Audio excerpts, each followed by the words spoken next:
el audio mío, ¿cómo sale? ¿Sale bien? ¿No sale cortado? Sale bien, Ok. El audio no se corta, mi audio. sale bien, el audio se escucha bien. Pregunto. Se escucha bien. Ok. Vamos a orar entonces. Gracias te damos, Dios. Gracias te damos por este día. Te pedimos ahora que vamos a transmitir una especialidad. Tú proveas los conocimientos para cada uno de nosotros, que quede y permanezca para beneficio de otras personas. En nombre de Jesús, amén. Ok, vamos a comenzar con la primera especialidad que es rescate básico. En, en la primera pregunta que sale en el cuaderno de trabajo es qué es el rescate de emergencia. Entonces aquí esta especialidad hay una confusión que muchos por desconocimiento pueden caer en esa confusión. Y es que cuando nos hacen esta pregunta de qué es el rescate de emergencia, nosotros venimos y formulamos la respuesta del concepto de rescate o búsqueda y rescate. Pero en realidad, ¿verdad? Nos tendemos a confundir con la parte o la palabra que dice rescate. Porque rescate es la acción de rescatar, recobrar o recuperar, bien sea por la fuerza, o por medio de un precio, lo utilizado mucho por cuando se recuperan rehenes, los cuerpos policiales de seguridad. No la parte de rescate y búsqueda o búsqueda y rescate, es otra cosa. Entonces, aquí podemos un poquito confundirnos con estos conceptos. Más adelante les voy a dar en la especialidad de búsqueda y rescate, le voy a dar el concepto de lo que es búsqueda y rescate. Entonces, la segunda parte es demostrar cómo rescatar con seguridad a una persona en las siguientes situaciones. En contacto con un cable eléctrico. Cuando nosotros podemos o llegamos a tener eh, a observar una persona que está siendo electrocutada, por llamarlo así, si va a conectar algo en un conector o un niño que vaya, como me pasó a mí, que Samantha una vez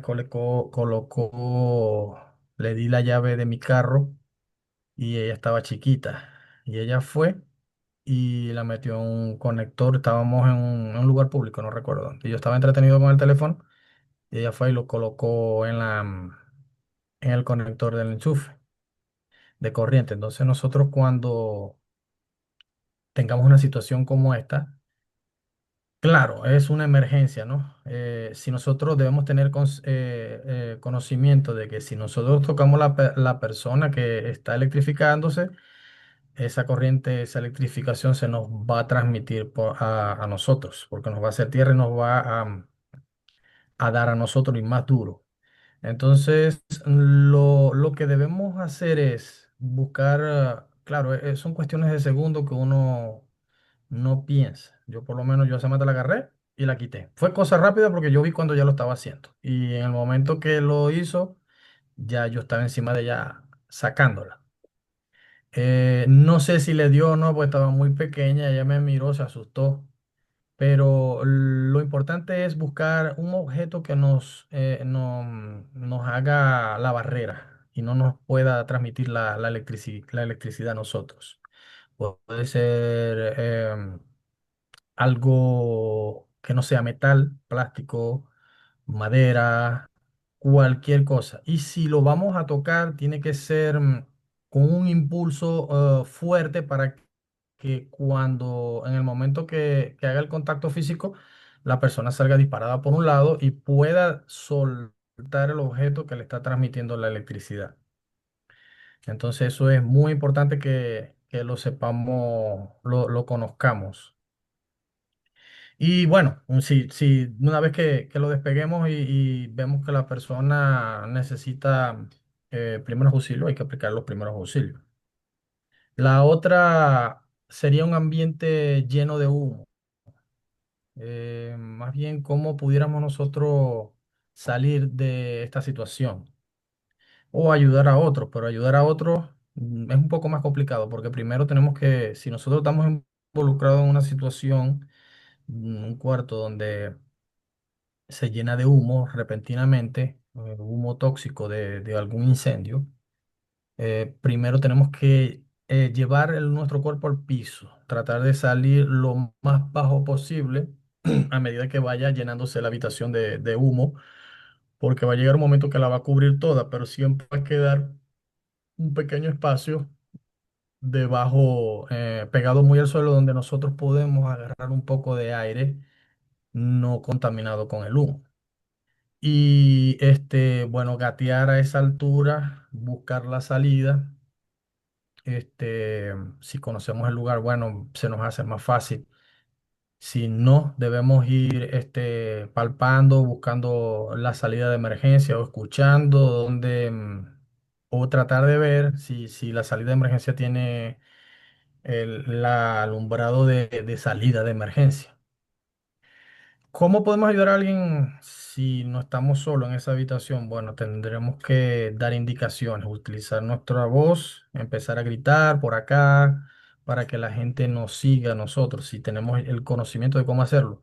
Incluso de decirle esto al resto de las personas que estén allí, que se tiren al piso, que peguen su nariz, la cara al piso, que traten de respirar poco, con poca, poca nada, que sepan administrar el poco oxígeno y que vayan avanzando hacia la voz de ustedes.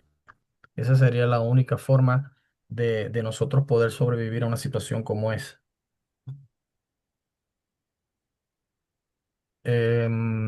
Con las ropas en llamas, bueno, si nos sucede a nosotros, eh, tratar de quitarnos la ropa, ¿no? Pero en situaciones como esa uno no piensa mucho. Y el primer instinto es ese, correr o quitarse la ropa. Entonces, dependiendo de la cantidad de llama que nosotros tengamos, si corremos va a ser peor porque vamos a introducir más oxígeno a ese fuego y se va a avivar más. Entonces, si es una persona, evitar que corra, agarrarla, tirarla al piso. Si la llama la tiene por la parte de atrás de su cuerpo, voltearla, quitarnos nosotros la ropa, tratar de cubrirla y golpear el fuego para que no, para sofocarlo, pues, de esta forma. Y bueno, si nos toca a nosotros lo mismo, voltearnos nosotros, tratar de girar hacia donde esté el cuerpo, la parte del cuerpo donde esté la llama encendida y sofocar el fuego. ¿Se va entendiendo hasta ahora? Sí, Sí, Pregunto. Ok, avancemos entonces. Por ahogamiento. A mí me sale también un letrerito aquí, no puedo leer muy bien la pregunta, ¿no? Pero cuando no se tiene alguna especie de equipo de rescate, o pues, digamos un salvavidas para lanzarse lo que sería lo ideal. Si nosotros estamos en una piscina y vemos a alguien que se está ahogando, bueno, lo más ideal es lanzarle un salvavidas, que la persona lo tome. Y si este salvavidas está sujeto a alguna cuerda, mucho mejor, porque una vez lo tome, nosotros alamos la cuerda y lo acercamos a la orilla. Perfecto. Pero si no tenemos eso, no tenemos alguna vara, algo con que ayudarnos, por lo general las piscinas tienen una vara con una red que es para sacar las hojitas o la basurita del fondo, que nos serviría también porque se la acercamos, él la toma y lo acercamos a la orilla. Entonces, si no tenemos estas herramientas que nos pueden ser de mucha utilidad, tendríamos nosotros que lanzarnos al agua, pues, en este caso. Ya sería nuestra última opción. Hay personas que lo hacen incluso sin saber nadar y bueno, tienen que hacerlo porque o lo dejan ahogar o intentan hacer algo. En este país, bueno, las cosas, he visto tantas situaciones por las noticias que de cosas así, de personas que ayudan a alguien que necesitaban ser rescatadas terminan siendo demandadas por las víctimas o los familiares, se salven o no, porque, bueno, los familiares, ayer vi una noticia similar, una señora se cayó de la silla y llegó alguien, la ayudó y la introdujo a su casa y los familiares llegaron, lo acusaron, lo denunciaron, ¿cómo se dice? Lo demandaron porque había sido él el que había tumbado a la señora. La señora no podía hablar, estaba muy vieja. Entonces, en este país la situación con ese tipo de ayuda es un poco complicada.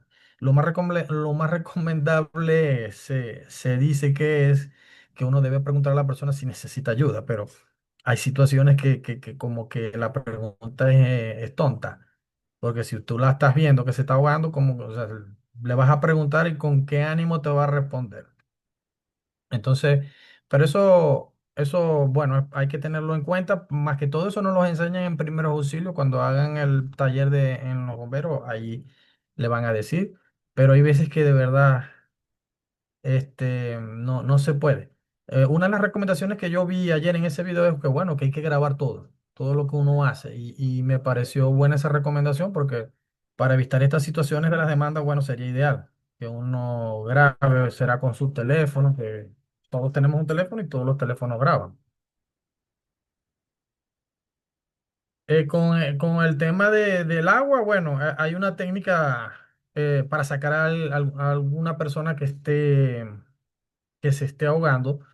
Lógicamente es una técnica que se tiene que entrenar, es una especialidad que pudiéramos hacer cuando nos toque la piscina, pero eh, no se las voy a enseñar, pero sí le voy a dar algunas recomendaciones. Pues, si usted se va a lanzar al agua y sabe nadar, que es lo preferible, trate de no tomar de frente a la persona, porque la persona va a intentar hundirla. Entonces, es preferible que deje que un poco que la persona se canse, que deje de bracear y colocándose por la parte de atrás, intenta tomarlo como pueda, porque como no sabe la técnica, va a intentarlo tomar como pueda, pero eso sí, háblele, le dice que la está ayudando, que lo va a rescatar, que se tranquilice para que la persona, bueno, este, se calme un poco, porque si usted le entra de frente, esa persona la va a agarrar por los pelos, por la cabeza, por donde pueda agarrarla, porque eso es lo que se quiere es agarrarle de algo para poder estar en la superficie del agua. Y bueno, ya ahí se va a complicar un poco la situación porque hay otra técnica para poder soltarse de esa situación. Em, para accidentes en hielo, bueno, si alguien se cae en una superficie congelada, algún lago que estuvo congelado, hay que lanzarlo, obligadamente hay que lanzarle algo para poderlo sacar. Porque si nosotros nos arriesgamos a entrar, bueno, podemos también quedar en la misma situación que la persona que está allí. Y ya no va a ser uno, sino dos que van a necesitar ser rescatados. Entonces, por todos los medios hay que buscar algo, rama, hay que tomarse el tiempo. Ya vengo, rápido, mirar a su alrededor calmadamente, porque uno se desespera y se vuelve ciego, no ve nada. Teniendo a una cuerda al lado, uno no la ve. Entonces, buscar el medio para poderlo ayudar, porque lo último es intentar entrar. Y no es recomendable porque pasarían a ser dos las víctimas. Ok. Conocer tres maneras de atraer o comunicarse con un avión o helicóptero de rescate. Ok, existen varias formas de atraer. Si nosotros estamos en la montaña y necesitamos llamar la atención de un helicóptero. Aquí en las montañas de Utah siempre patrulla un helicóptero. Cuando fuimos al backpacking lo vimos pasar. Nosotros, si estamos bajo esa situación, estamos perdidos, necesitamos la ayuda, alguien se lesionó y no tenemos cómo bajarlo, sabemos que estamos a muchas millas de distancia y solamente hay dos personas, entre las dos no pueden sacarlo, en fin, necesitamos llamar la atención del helicóptero. Hay varias maneras. Una puede ser con algún objeto brilloso, puede ser el mismo celular, algún espejo, alguna especie de metal que refleje el- los rayos del sol. ¿Para qué? Para tratar de y mover la mano para buscar la forma de que el piloto pueda ver esa, esa brillosidad del objeto. Entonces, otra sería señales con el cuerpo, hacerle señas con las manos, buscar algún objeto o ropa de un color llamativo y hacerle señas para que el piloto pueda, pueda ver lo que estamos haciendo. Él va a dar un giro y va a tratar de acercarse para ver si es que necesitamos auxilio o es que la persona simplemente lo está saludando. Lo otro es escribir en el suelo. Hay formas de escribir en el suelo. Podemos escribir la famosa SOS, pero también hay otras figuras conocidas por todo piloto. Ellos lo ven en sus estudios académicos para supervivencia. Son figuras que significan algo. Entonces, los excursionistas experimentados, los rescatistas, suelen utilizar estas figuras para llamar la atención de helicópteros o de aviones que están haciendo alguna búsqueda en el área cuando son necesarias. Entonces, por ejemplo, si nosotros colocamos una vez, tampoco es que vamos a hacer una vez del tamaño de la mano, por favor. O sea, es la lógica de que hay que hacer una señal visible desde la Tierra para una altura, donde pasa un avión o un helicóptero. Entonces tenemos que hacerlo más o menos grande y una zona despejada que pueda ser visible desde el aire. Y de ser posible que el objeto que estamos utilizando, si son rocas para hacer la figura, que sean de color blanco, un color que se diferencie del resto de la superficie terrestre donde la estamos colocando. No vamos a colocar las piedras sobre otras mismas piedras porque no la van a ver. No podemos agarrar piedras normales de color de la roca normal, pero colocarla sobre el pasto, puede ser sobre una arena blanca que no que haga contraste con la roca. Entonces, por ejemplo, aquí vemos que la B significa que necesitamos ayuda, la X necesitamos una ayuda médica y así hay muchos símbolos. Aquí solamente coloqué como cinco, pero esos son símbolos que nosotros como guías mayores debemos saber a la hora de hacer un excursionismo, una caminata en la montaña, porque los accidentes siempre pueden ocurrir. Y esas señas que está haciendo la otra figura con las manos, el muñequito, son ya para hacer también señas ya profesionales que el mismo piloto las identifica. No agitar las manos a lo loco, sino que si nosotros hacemos unos movimientos específicos, él sabe qué significa. Entonces también hay mucho, ahí coloqué eso simplemente como referencia. ¿Conocéis seis indicadores de, no veo la otra palabra, un rescate inmediato? Debe ser de forma segura, no sé, o para saberlo. Para cuando nosotros, o sea, para saber nosotros si la persona necesita que se ayude o que se le haga en este caso un rescate, bueno, primero tenemos que ver si está respirando. Eso lo aprendemos nosotros en primeros auxilios, lo que es el ABC de la vida. Si nosotros vemos una persona que está inerte en el suelo y vamos caminando por un sendero, ajá, nosotros nos las acercamos. Lo primero, por instinto, que vamos a hacer es quizás llamarlo, preguntarle cómo está, tocarlo, moverlo. Y al ver que no reacciona, lo segundo va a hacer es revisar si está respirando. Este, si no está respirando, ver si tiene algún sangrado. Mirar, uno tiene que antes de todo de acercarse a una víctima, son cuestiones de segundo y no lo hacemos muchas veces. Pero un profesional lo primero que hace es analizar qué sucedió. La ve, cuestiones de segundo, mira a su alrededor, mira a su entorno, qué pudo haberle pasado, si fue que se cayó o qué les pudo haber sucedido, analizar. Incluso cuando está viendo si respira o tocándole el pulso, está analizando qué pudo haberle ocurrido. Entonces, También debemos revisar si tiene algún sangrado, si está sangrando, algún sangrado visible, si hay alguna especie de cableado, tendido eléctrico en el suelo. Entonces podemos deducir más o menos qué le pudo haber sucedido. Y así también nosotros corremos menos riesgo al acercarnos. Si la persona está bajo los escombros, o si está envuelta en llamas, o está al lado de una piscina y no se mueve, podemos presumir que, bueno, se está ahogando y intentó salir, cómo pudo llegar a la orilla. Entonces, nosotros podemos presumir que necesita una ayuda, pues, visible si está inerte, si no nos pide la ayuda, o no vemos que está en una situación de aprieto. Se está ahogando, bueno, no nos va a llamar, pero vemos que se está ahogando, vemos que está bajo una situación de aprieto. Entonces, eso sería más o menos unos indicativos de que nosotros podemos ver quién necesita ayuda. Ok. Conocer 6 procedimientos de cómo mover debe ser a una víctima en una situación de riesgo o de muerte. Debe ser procedimiento seguro para mover a una persona. Ok, como dije ahorita, primero evaluar la escena, qué pudo haber sucedido antes de cualquier cosa. Evaluar cómo pudo, qué le sucedió, qué pudo haberle sucedido.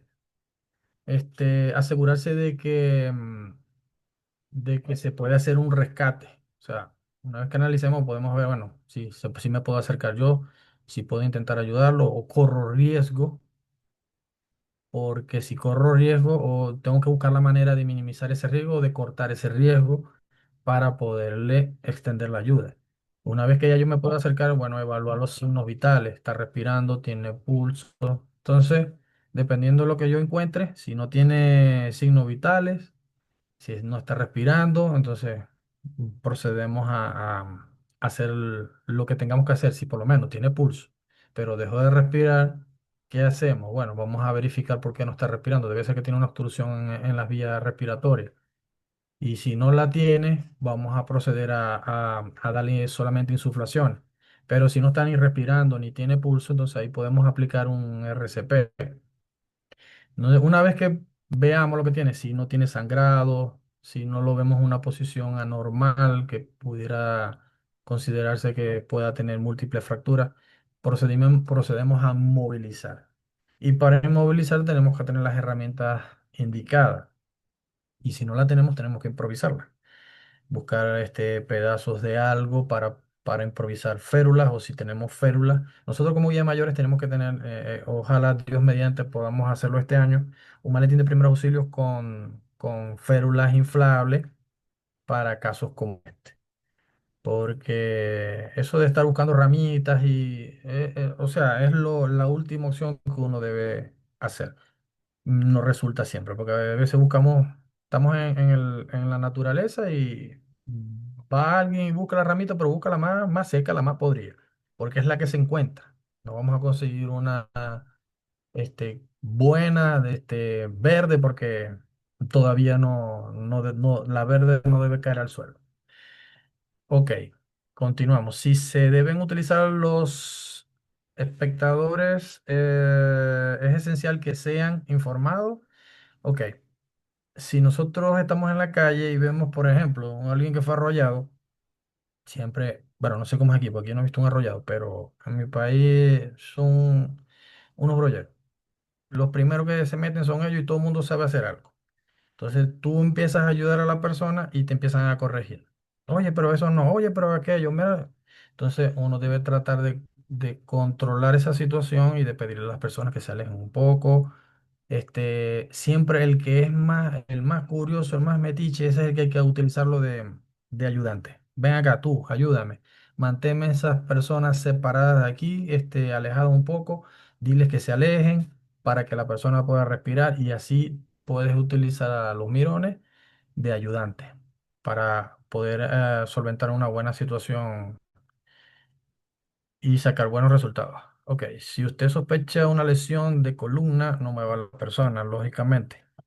Si se sospecha que la persona tiene múltiples em, fracturas, pero si usted cree que tiene problemas o lesiones graves en la columna, no la mueva a menos que sea necesario, porque si la persona corre riesgo de que, por ejemplo, si es un derrumbe y le puede caer algo, le cayó algo y le puede caer otra cosa, es necesario sacarlo, hay que sacarlo. O fue un choque, un accidente de tránsito y, ajá, no es recomendable un accidente de tránsito mover o sacar a la persona, no es recomendable. ¿Por qué? Porque em, debe hacerse de una forma segura con un inmovilizador específico para los vehículos em, colisionados. Pero si se está prendiendo fuego el vehículo, usted no lo va a dejar allí que se queme. Tiene que sacarlo como sea, así le ocasione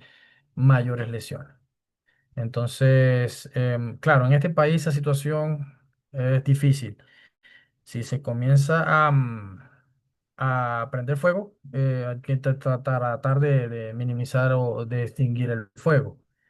Si no se puede, bueno, ya hay que sacar a la persona, ¿no? A veces ahí en esa situación legales es mejor no hacer nada, porque a veces hasta uno no sabe cómo actuar y entonces es recomendable a veces no hacer nada, pero el intento siempre es ayudar a alguien. Ok, conocer 5 principios que... Oye, pero este letrito no me deja leer la pregunta. 5 principios para mover a una víctima en una situación de riesgo, como la misma pregunta. Eh,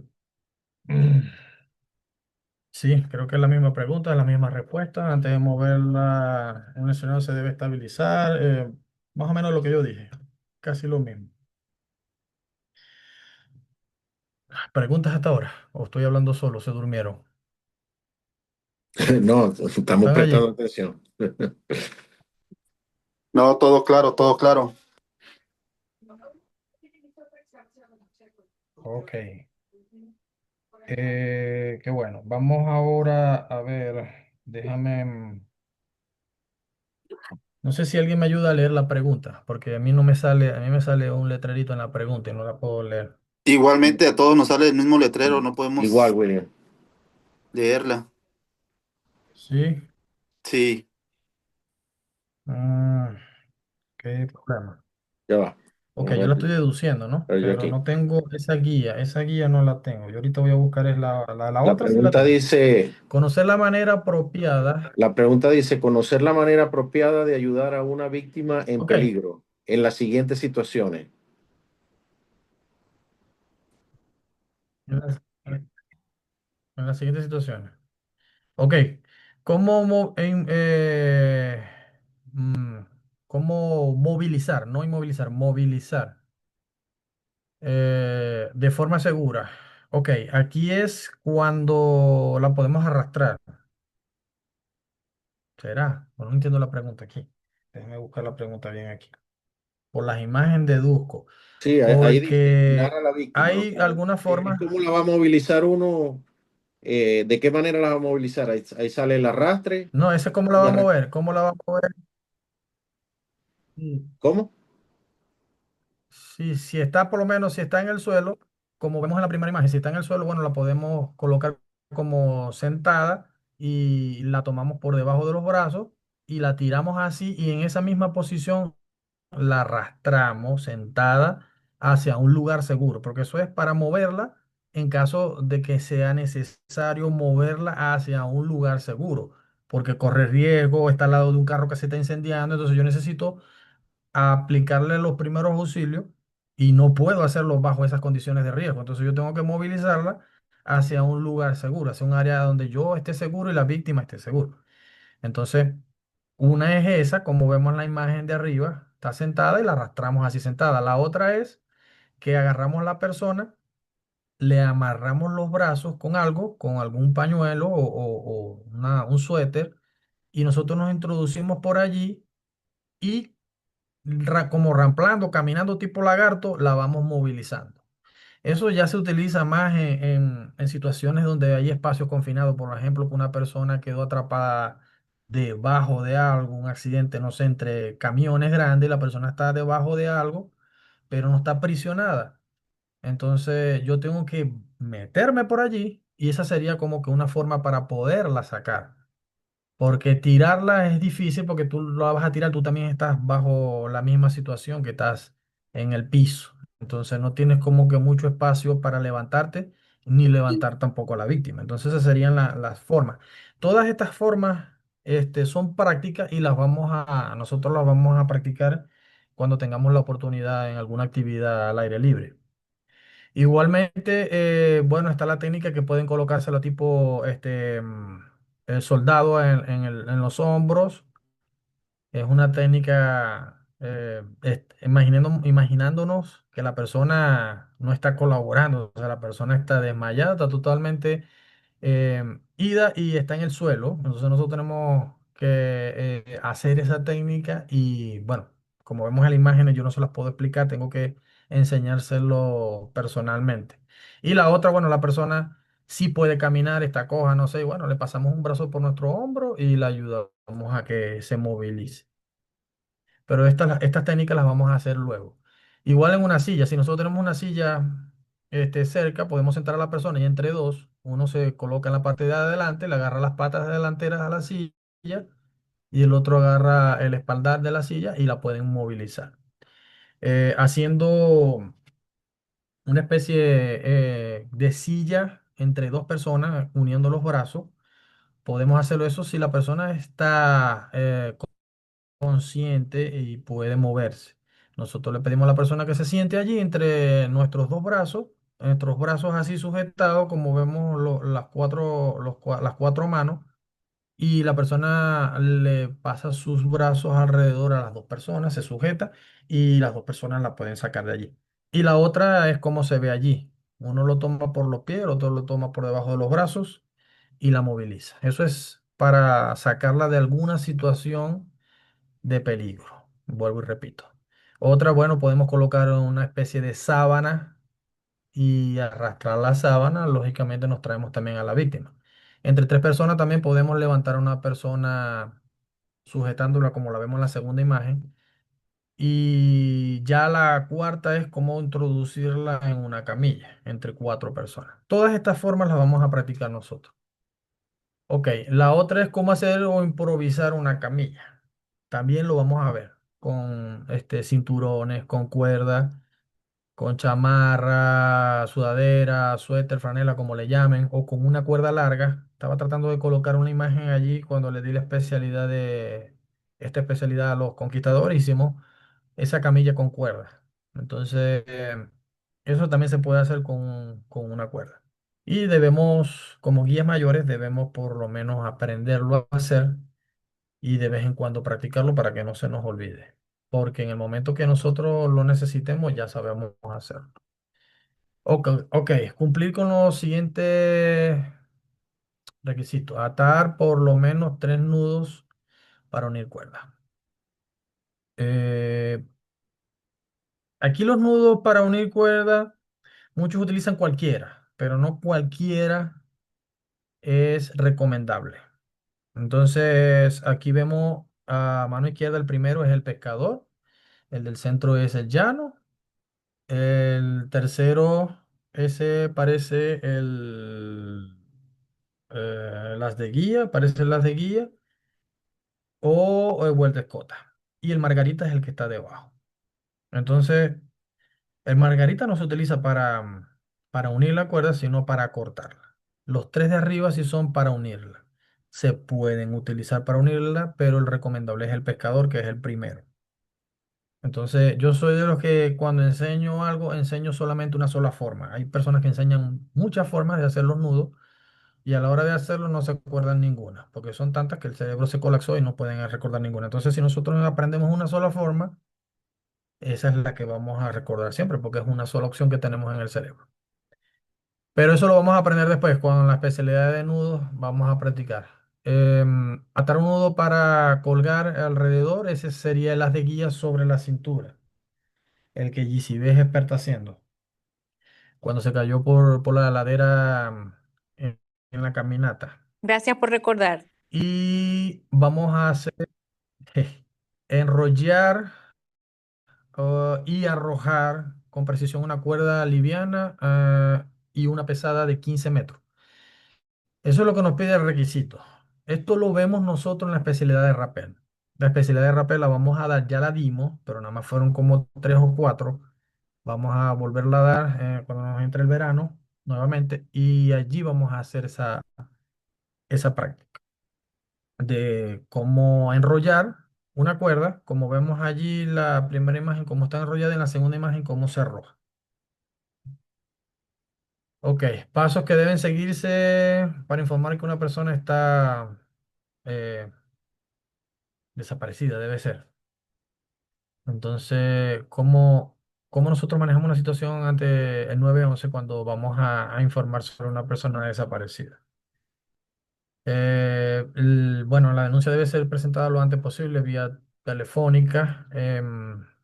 Si son niños o niñas, la policía recomienda hacer la denuncia de desaparición en forma inmediata e incluso ahora hay una aplicación que, que se hace por allí y ya cuando una vez se hace, ya previamente están todos los datos y características e imagen del niño cuando eso sucede y para poder enviar una alerta a todos los números de teléfono.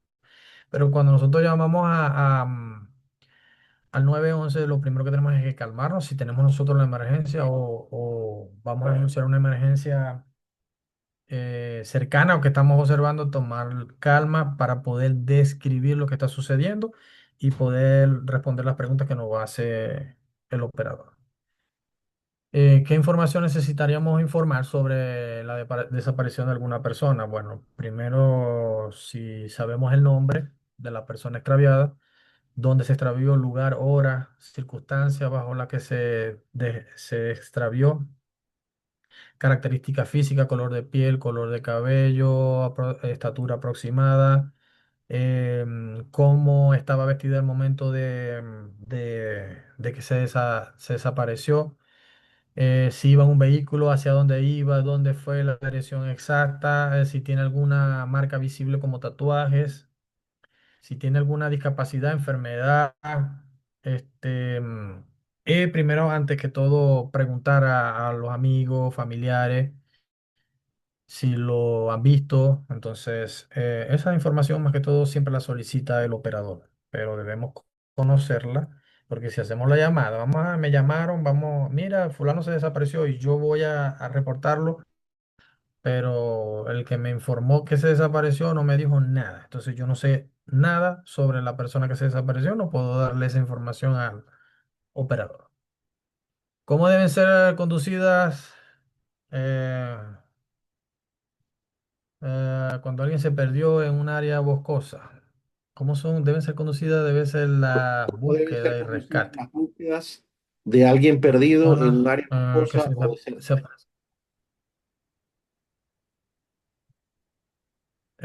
ok, aquí dice no menos de tres personas. Debe ser cómo se maneja eso. Ok, cuando se realiza una búsqueda de una persona o varias personas que están desaparecidas en el bosque, el cuerpo de rescate que va o el grupo de rescate, la organización de rescate no va a ir una sola persona a hacer la búsqueda.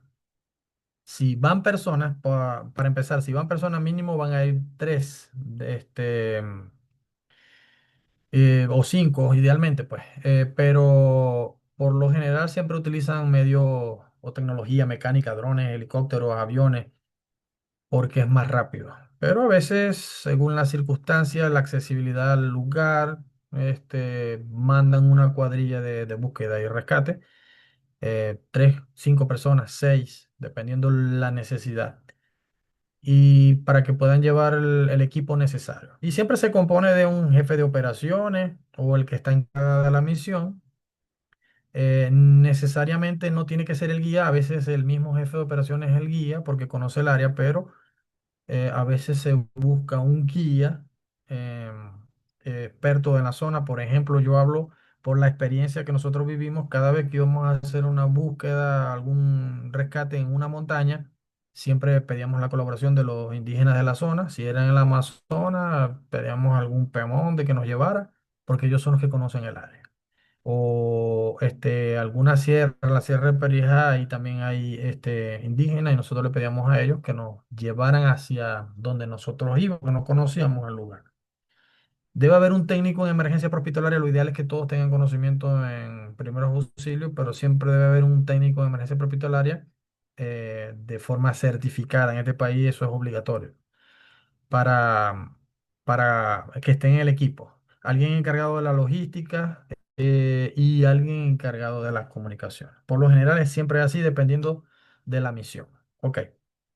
Hasta aquí fue la especialidad de rescate básico. Ahora, de aquí en adelante, vamos a comenzar con una especialidad que es nueva. Salió en el 2025, aproximadamente creo que en agosto o en julio. Está disponible en Open Source. Se llama Search and Rescue, búsqueda y rescate, o SAR por sus siglas en inglés. Entonces, vamos a partir de acá a iniciar esta especialidad. Quienes no quieren hacerla no están obligados, no es requisito solo para maestrías.